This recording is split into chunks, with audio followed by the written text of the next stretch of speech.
how's it going? It's Boris Download here, and this is the start of my vlog of my trip to Italy. It's currently 3:58 in the morning, and I'm on the way to join the rest of the school on this trip.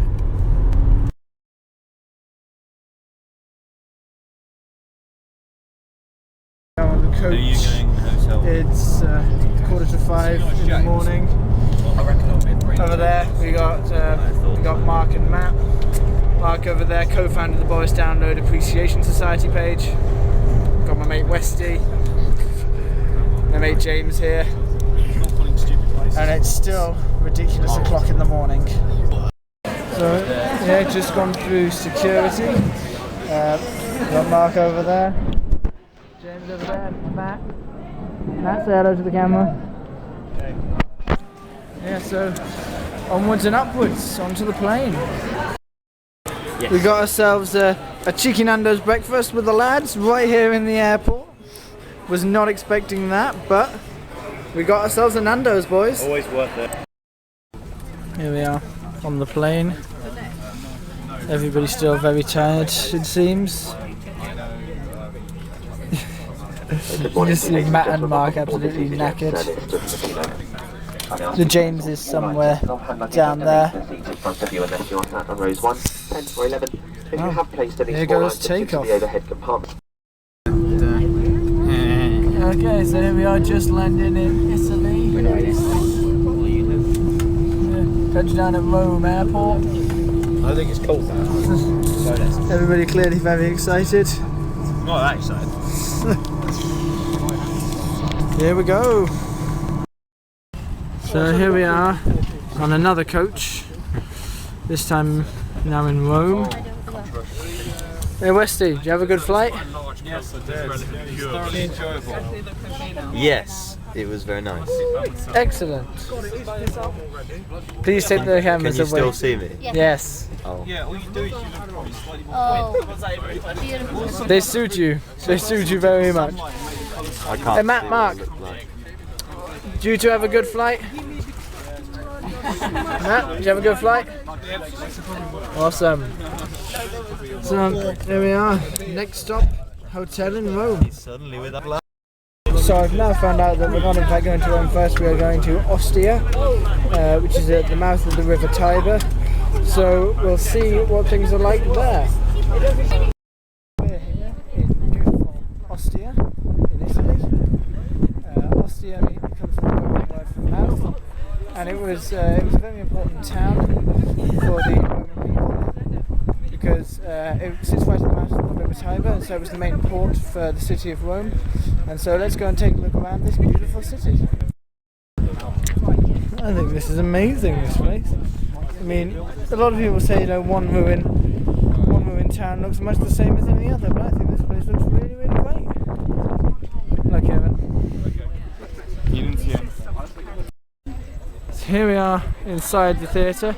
You can see it's in the classic Greek or Roman style. Very sort of large open space. Down here is where the actors would have stood, and behind you can see the columns that would have been used to make a backdrop. So this would have been where they came to see the plays. Here we are in the Museum of Ostia. We've got some beautiful carving around here. That's not a carving, but still beautiful. Really, really exquisite place. We've got some really nice artwork over there. You have a look at the busts over here. Really, really nice stuff. So here's our hotel, the Borromeo. Let's check it out inside. Here we go, heading up to room 210 in this ridiculously small lift. I mean, there's not enough room to swing a cat in here. You could swing a kitten in here, probably. You can swing a turtle. You could swing a snail. Or an amoeba. An ant. Yeah, an amoeba. Amoebas. If you could. You have to get a hold of an amoeba first in order to swing it. It keeps splitting. Come on.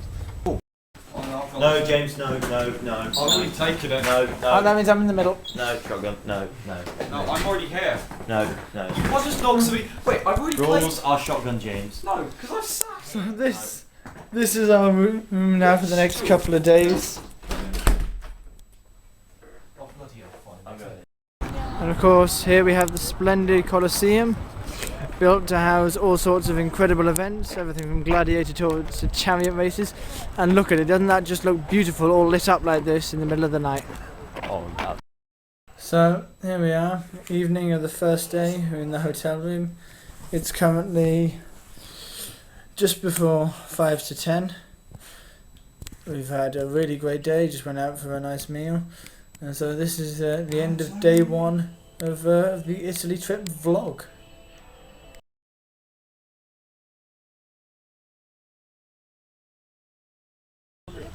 That is a big ass rabbit. Chilling, eating food, and then you're taking loads of photos of them. It's a big rabbit. I mean, damn, son. And here we've just got the most beautiful view from the top of the Palatine Hill. Absolutely gorgeous. You can see almost all of the city. Absolutely beautiful. Okay, can you gather around and just follow what? Here we are in the Palatine Museum, here on the Palatine Hill. Some of the things that have been recovered from here. So, really, really interesting place. And here we are inside the beautiful Colosseum. Look at it. I'm not quite sure. That's what looks like a maze, or I think it was a stone quarry. But you know, down there, that sort of area there, that's the kind of thing where you've had gladiators fighting wild animals and stuff. So it's really quite intense space. So this is probably going to be the main thing that we end up doing today. But you never know, we might do something else a little bit later. Right. So this is the Forum of Augustus. You can see it's a little bit of disrepair at the moment.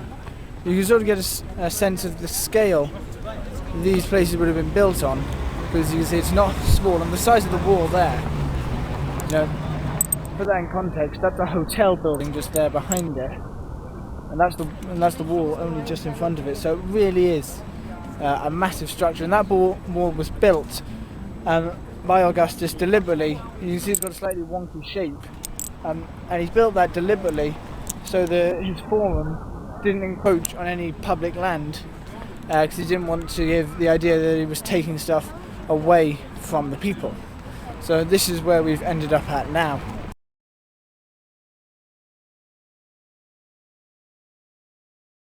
Here we are, starting off day 3 outside the beautiful Villa Borghese, now an art gallery, and I think it's a really nice way to start off day 3, so let's have a look inside.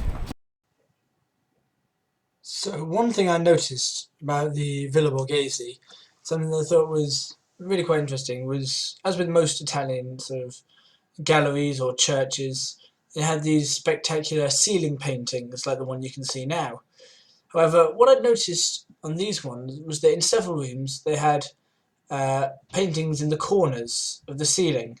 And what I found really interesting about these ones is, and this hasn't come well very through on the camera, but the figures that you see here, I was having a hard time distinguishing if they were 2-dimensional or 3-dimensional. Now I know on the camera they look very 2D, but you know, seriously, they were that well painted. All these ones you can see here, I genuinely had to walk around and look at it from different angles to establish that it wasn't 3-dimensional, and that's a real credit to the artist that made them. I feel that he was able to paint these things just so realistically. However, there was one artist who I saw several works by, who I thought just sort of stood above the rest. His name was Bernini, and I'm going to show you quickly 3 of his works. The first one is the one you can see now. This is called The Rape of Persephone. It depicts when Persephone, who was a mortal woman who the god of the underworld Hades, or if you're doing Roman mythology, Pluto, fell in love with, and he kidnapped her and took her down to the underworld, which is what you can see now. I just thought this was just such an amazing piece. If you look at where he's grabbing her thigh, You can sort of almost imagine the fingers sort of sinking into the flesh. It looks so real. And just the expressions on their faces, you can see a single tear there. And I just think it's absolutely fantastic.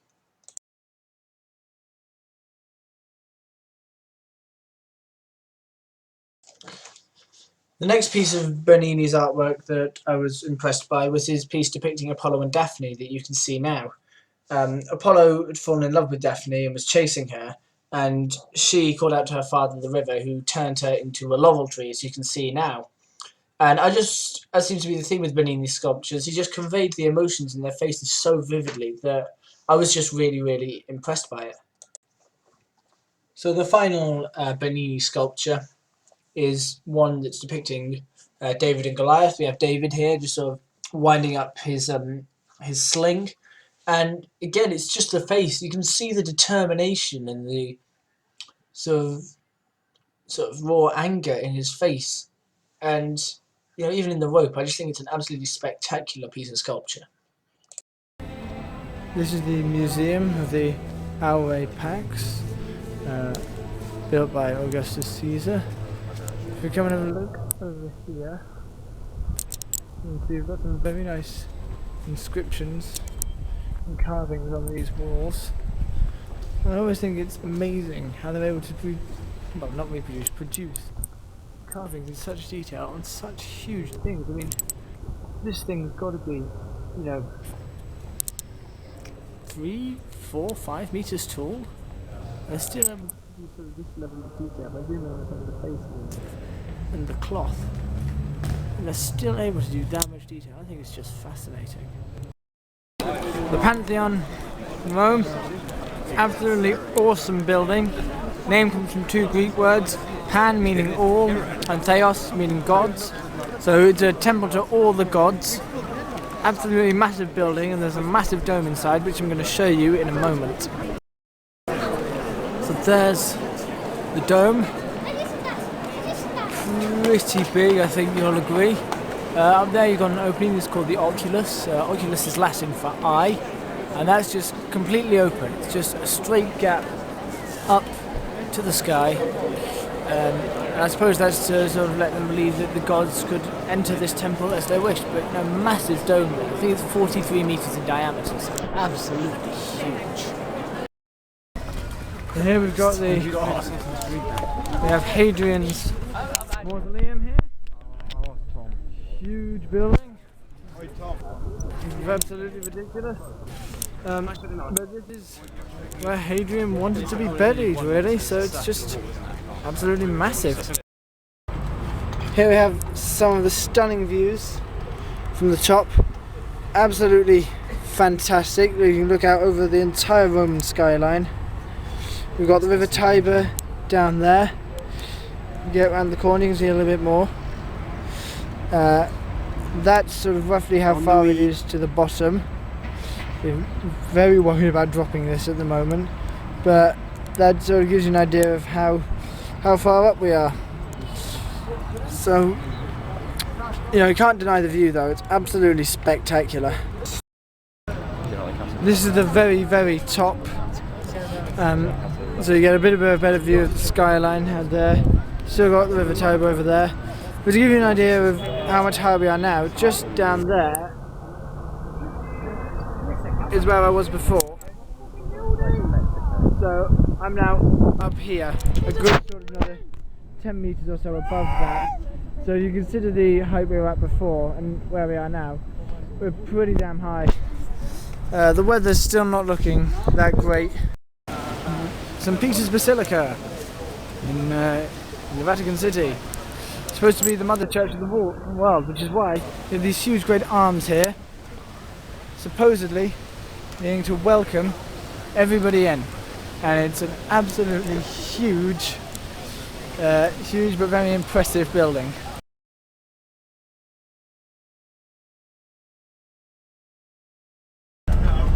Day 3 on the coach on the way to Hadrian's villa, where my good friend's going to do a talk, which I may or may not capture. And then after that it's on to Sorrento for our next hotel. So, Going to be another day of travelling, it looks like.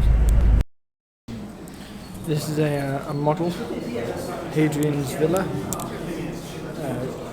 You can see that it's absolutely huge. He had a lot of impressive features. We've got a theatre down there.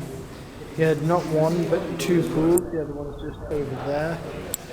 Huge gardens, a lot of living space. He basically had his own sort of small town, just personally made for him. So it shows you really the Romans really didn't do things by halves. So just having a look at one of Hadrian's two pools, and there we spotted a little turtle. Terrapin. Or a terrapin, not sure which it is, but look at that, just a tiny little one. There's fish swimming next to it which you might not be able to see, but look at that. Not exactly what you expect to see in the middle of Italy, but there you go. So we carried on our trip towards Naples.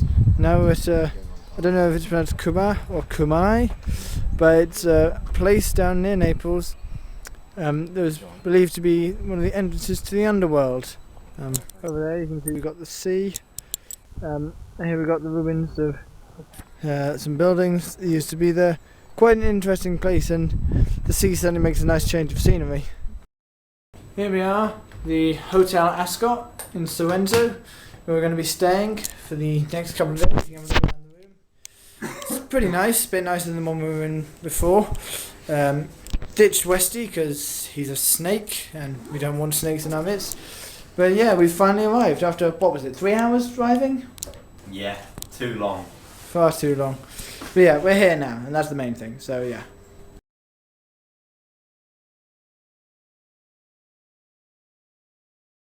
Day 4, just getting on the bus on the way to Pompeii. This is actually the bit of the trip I've been looking forward to the most. Pompeii, of course, the famous Roman town that was destroyed by Vesuvius. So let's go and see what's left of it. So this is the Palistrum of Pompeii. The Palistrum is a big exercise yard. You see it's got enclosed roofed space all around the edge. It's also got a pool there. I don't know if that's going to come around very well on the camera, but just there they've got a pool. And this would have been a big outdoor exercise and training thing where people could come and get fit, train for discus and that sort of thing. But also it's where gladiators would have been trained as well. And there's actually graffiti been found that testifies that this was a gladiator training thing, so that's quite cool as well. In one of the buildings in Pompeii, you can see how beautifully preserved some of the artwork on the walls is. You know, really shows that things really can stand the test of time. Of course, the building that everybody's most interested in here in this small back alley is the brothel. Every sort of major Roman town had one. This is obviously it's a brothel, it's where the prostitutes lived and where men could come if they needed a little bit of relief, shall we say. Now we're in the bathhouses of Pompeii. Absolutely fantastic, very, very well preserved like the rest of it. And we've got another one of the rooms. Look up there, you can see decoration there. It's quite an ornate building. Most, in fact pretty much all major Roman towns would have had a bath establishment of some sort. And this one was Pompeii's, and really, really quite an impressive place. So I just had to take this quick shot of the whole of Pompeii, and it's absolutely fantastic. It's a lot bigger than I thought it was. You know, you look out over that, and it's absolutely amazing. And here it is, the main attraction of Pompeii, the house of Caecilius. Don't know if the sign will come through very well, but this is Caecilius' house. Caecilius made famous through the Cambridge Latin course.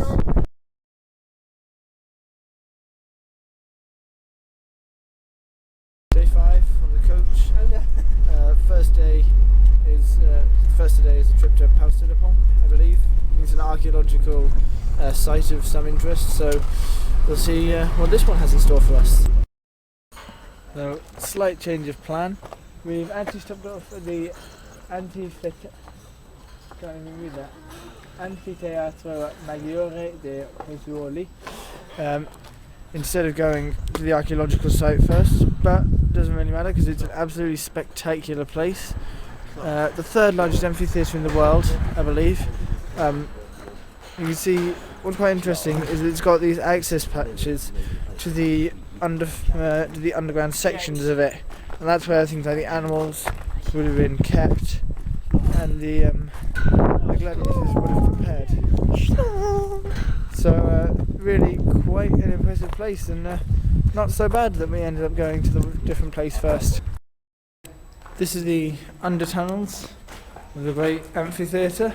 This is where things would have been prepared. You can see they've got sort of cage type systems down here where they would have stored the animals, and it's really quite impressive. I've said that about a lot of things, but that's just because I'm impressed easily. Well, but the Romans certainly didn't do things on a small scale, you could say that for them.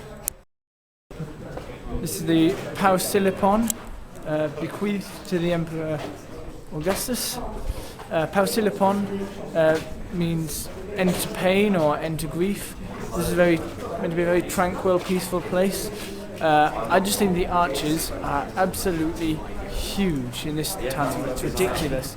I mean, you're sort of sense of scale here because these are fully grown people, and that's how high the arches are above them. So it's quite spectacular. This is the main part of the site. You see, we've got various half-ruined buildings scattered around the place. Over here we've got some more what look like living quarters. Down there at the back we've got an amphitheatre type thing, although this one's smaller, it's only half size. But absolutely fantastic, and you can see over there we've got wonderful views of the sea right off the edge of the cliffs. Absolutely spectacular location.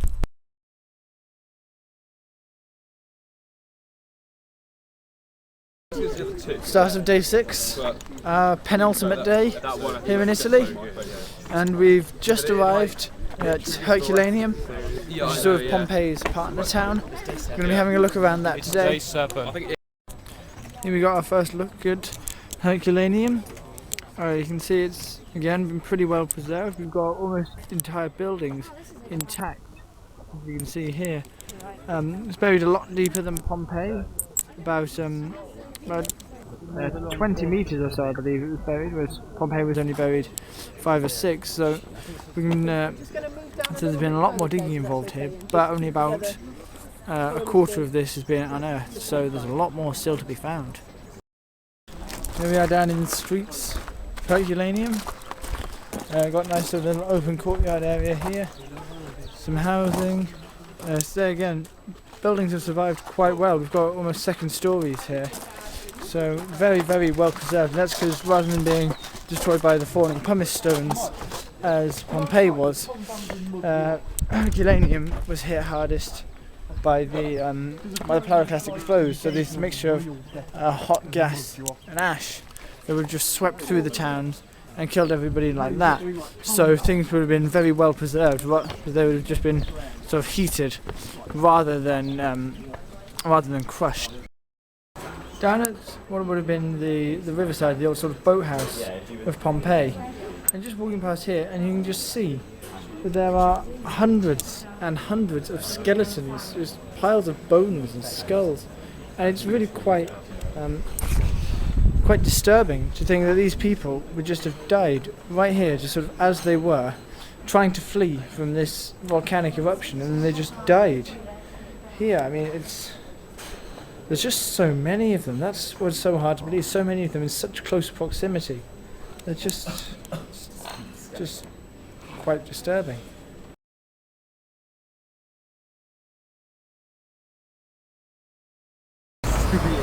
So our final day here in Italy. What better way to conclude it than a visit to the Naples Museum And some crushed Kinder Bueno. and some crushed Kinder Bar.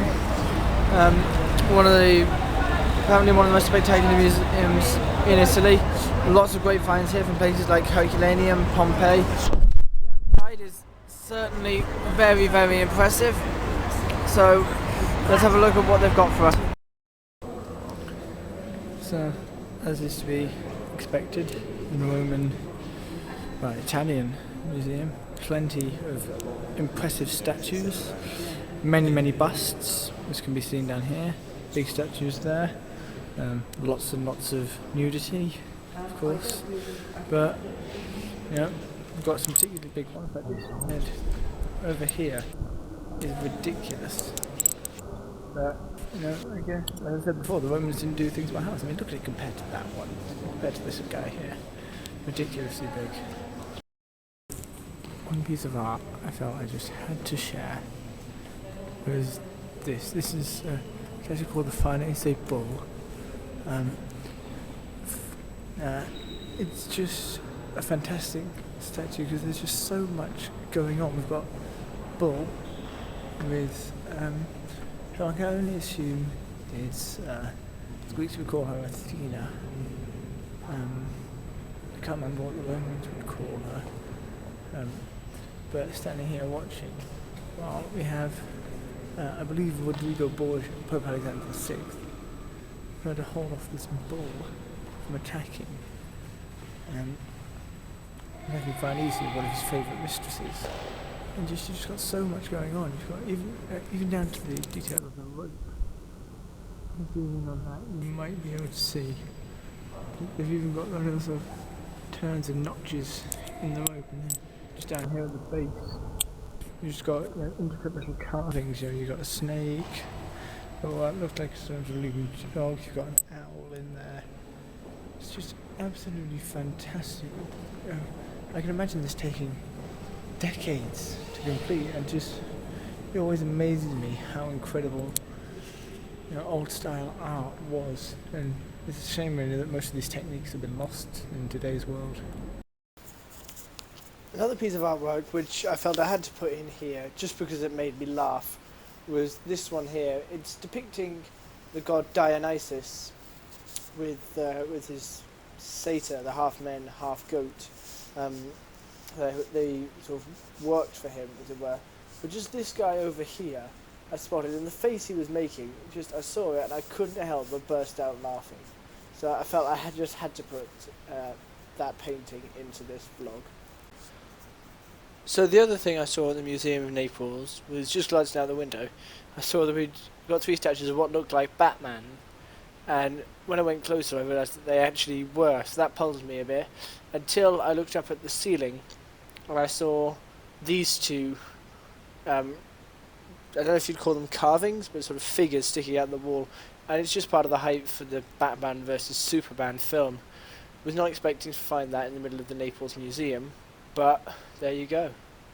So here we are at Naples International Airport. About to start the first part of the journey home. I won't document the whole thing like I did at the beginning of the trip because it's pretty boring. But this is basically the end of our trip to Italy. Yes, Sam. So, Matt, you had a good time? I have. How have you been? How's your time been? It's been pretty good. Westy, you enjoyed yourself? I think it's been absolutely brilliant. Good. Mark? It's alright. Just alright. Yeah, this is the end of my Italy trip vlog. I hope you've enjoyed watching, and I'll see you out there, guys.